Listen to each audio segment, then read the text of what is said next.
Hey everyone, welcome back to Change Your Perspective, Change Your Awareness, Change Your Life. I'm Dr. Michelina, hashtag that felon doctor, here to talk to you about mastery, specifically today, mental mastery, right? We grow in 7 ways: physical, mental, emotional, spiritual, intellectual, financial, and sexual. I'm going to cover them all. However, mental mastery is, I was going to say my favorite, but actually it's not. I lied. Intellectual mastery is my favorite because I'm like a lifelong learner. So that one's going to be easy to talk about. Mental mastery was actually a hard go, and it still is a hard go for me, actually. So I'm going to take it back. And I think that is the first point I want to make right now is don't get intellect and mental confused. Don't get intellectual pursuits and mentality confused. Mentality has to do with your mindset. Intellect has to do with the way in which you learn. Right? So we'll talk more about readers or leaders and all that stuff in intellect. Today we're going to talk about mindset and mentality. And my assumption is that you've never maybe heard about the diagnostic that has to do with your temperament. There's a thing, it's called, it's a temperament diagnostic, and it's called, and the 4 things are sanguine, phlegmatic, melancholic, or choleric. And if you've never done that assessment, look it up. It's a temperament assessment, and find out which you are. Your girl, because it'll give you an insight into your mindset. Your girl is a melancholy choleric type. Now, if you can tell just from the words, they ain't the best, okay? Melancholy meaning kind of like depressive and like sad. Choleric meaning kind of like edgy and aggressive. The girl you see here takes a lot of work in the morning. I am not a naturally positive, optimistic person. Like, I am not the one, okay? And I know that about myself. There are people who are just naturally like sanguine or phlegmatic people that are naturally, their disposition, their mindset is a bit more toward glass half full, ever the optimist. Now, I had to learn that. And I've been learning that since I was a kid. Like, I came out of the womb melancholy with a mindset that was more geared toward pessimism. My mom, I knew this and I know this because my mom used to buy all of these like motivational posters. I remember them when I was like 5. And I asked her recently, and I was like, why did you buy those? Like, I love those, but why did you buy those? And she was like, because of you. You needed them. You needed all the extra reinforcement on positivity that you could possibly get. And so some of us have to work harder at this than others. I tend to be more of a serious person, and I tend to be more of a melancholy choleric person. So I have to work at a glass half full. I have to work at a reframe into positive mentality. There is virtually, now I am saying this as somebody who is naturally negative, okay? There's virtually no reason to stay in negativity. It doesn't serve you at any level. And when your mindset is negative, you're going to keep yourself closed down and in lower level vibrational frequency, because your thoughts come out of your mindset, and your mindset is what creates a lot of your reality. Now, I know this gets a little bit quantum for some people, so like if it's too much, just put it on the shelf, but there is much research that your thoughts create things. And if your thoughts are inherently, I can't ever do this, I'm never going to be able to do this, what's the point of doing that? Why do I even try? No one loves me anyway. Why am I in a relationship? Why do I want to do this? If you don't have a can-do attitude, then don't wonder why you can never do. Okay? If you don't have a can-do attitude, don't wonder why you can never do. Now, as far as mindset is concerned, you want to be aware of your own mindset, first things first. What kind of mentality do you have? Are you somebody that's a little bit more geared toward pessimism? Are you somebody who's more optimistic, right? First thing is you've got to get into optimism. You've got to get into things are working out for me. And I say this because they actually are. Everything is working out to your benefit all the time. It's just going to work better and faster if you will acknowledge it and learn from the lessons that you are taught. Nobody gets out of this shit alive, A, and nobody gets out of this without adversity, B. And so it's just a matter of you reframing the expectation and the understanding of like, of course some crap happened I didn't like. That's life, but I'm going to be okay. This is working out for me. Man's rejection's God's protection. Like, if it's not a no, it'll be a yes. If it's a no, it'll be a yes somewhere else. Like, and I'm saying this because I had to teach myself this stuff, guys.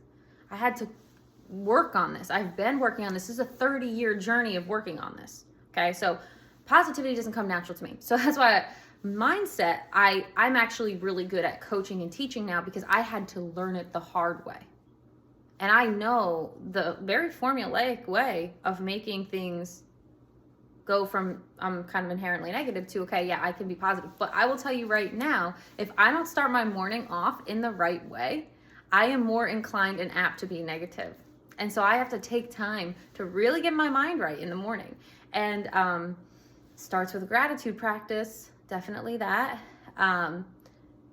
So a notification literally just came on my phone that says, when you feel jealousy, fight it with gratitude. Like the minute I said gratitude. So that's super weird. So if somebody needs that, if you're ever feeling any kind of negative emotion, not just jealousy, as my notification said, but any kind of negative emotion, fight it with gratitude. That is how you reframe and make a positive mindset. Negative thinking is a stronghold that doesn't serve you. But some of us are more inclined to it than others, kind of naturally. And some of us have had a lot of hard goes in our life that make our nature, maybe we were optimistic, but now our nurture has made us kind of pessimistic.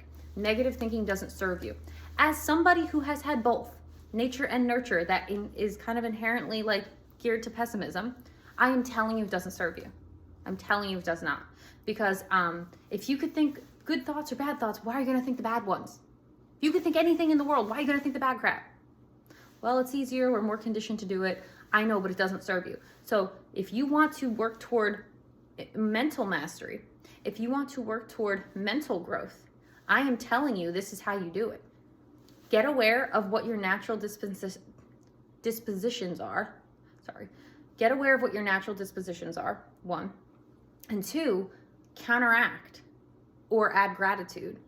Reframe that everything is working out for you, because it is. And so people don't like to think this, but the research is there, guys. I don't know. We control our thoughts. And thoughts make feelings. Feelings make beliefs. Beliefs make actions. So when you have an action, it's like 10% of the iceberg. It all goes back to your mindset and your mentality. This is why mental mastery is so important. This is why discipline and fortitude is so important. Everything starts in the mind. It's all a mind game. Okay? It's all a mind game. With the exception, I will talk about tomorrow of the emotions, because there is a different set of cells that are working in the heart. I'll talk about tomorrow. So it's almost all a mind game. It's almost all a mind game. I would say 95% is mind game. But the newest research that has come out, which is really cool, shows that there are independent cells. I'm giving a little heads into tomorrow, but independent cells that operate and function out of the heart differently. So we'll talk about emotions tomorrow and emotional mastery, which, like mental mastery, is an ongoing, ever evolving, ever working process. You always have to be disciplining and refining your mind, because you're always going to be getting new experiences that are like, kind of tricky until they stop being tricky. Now, when a situation comes my way, and I'm guys, those of you who know my background know I've got a heavy life, okay? I'm just like, okay. It is what it is. Now, that's not the way I used to be. I can't lose anything that's for me. Anything that happens in my reality was allowed, and I'll learn from it, or I'll be able to teach from it. Like, you can't give me a situation now that I can't reframe. You just can't. But it took practice. It took a lot of mental discipline, breaking down of old habits and putting in new systems. So check out what you've got here. What's your natural disposition? 2, throw in some gratitude, super necessary. 3, you cannot get enough reinforcement on mentality. Find good mindset, literature, coaches, follow mindset people. Like, have you ever seen, probably you haven't, but it's, so if you think of visualize with me here, guys, for a second. Think about a container, a glass container, okay, with dirt in it. That's your negative thinking. Even if you dump it out, you're still going to have the remnants of the negative thinking. So what do you need to do? You need to take water, symbolic of your positive thinking, and put it in that jar. And first you're gonna get a lot of mud, honestly, you're gonna get a lot of mud. But then what's gonna happen is the more you fill up the water, the more, because of displacement and the different weights of things, you're going to eventually put a whole bunch of water in here. And it's gonna be muddy water, don't get me wrong. And then finally the mud's gonna start coming out and it's just gonna be clear. Because the positive thinking, the water will clear out anything in your brain, which is the container, right? So like, it doesn't matter how negative you've been or how negative you are, or it doesn't matter. Trust me when I say it doesn't matter. Because I've been there, okay? Do the work. The more negative you are, the more you're going to want to put in positive stuff. And stop scoffing at it. Scoffing is negative. Sarcasm is negative. Disbelief is negative. Doubt is negative, okay? Like, your negative thought, victim mindset is negative. Go to my mindset. I have 6 mindset traps that I've talked about before. Find mindset and go look at it, okay? Because you've probably got these strongholds that you don't even know about, okay? And the more you can really tune into your mind, the more growth you're going to have, the more mental mastery you're going to be able to work toward, okay? So yeah, super interesting. Yeah, mentality's it's a tricky one. I mean, it really, really is. Your mentality, gotta have a can-do mentality. Gotta have a this is working out for me mentality. That's what successful people do. That's what growth-minded people do. If you want to stay not growth-minded, hey, you probably don't even watch my channel, because there's no point, because we're here to grow. We're here to change our perspective, right? Change our awareness, and oh, hey, change our lives. And so you got to change your perspective. Mindset is mindset is everything to changing perspective. Everything. So yeah, change your perspective, guys. So stop scoffing, stop disbelieving. Your mind will do. Where the mind goes, the man follows. Get control over your mind. Get control over your life. Mental mastery, so important. Hope this is super helpful to you guys. I will be bringing you guys more all week. Like, comment, subscribe, hit the bell. Let me know what you're thinking, feeling below, and I will see you guys on the next video.